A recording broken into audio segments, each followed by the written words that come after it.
You ever just show up the way you want to show up and not give a fuck? Just show up the way you want to show up. You ever do that?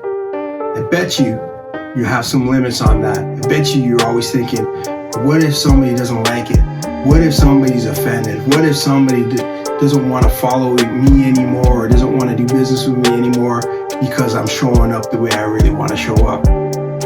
That's so powerful when you can show up and not give a fuck about what other people think and just be you.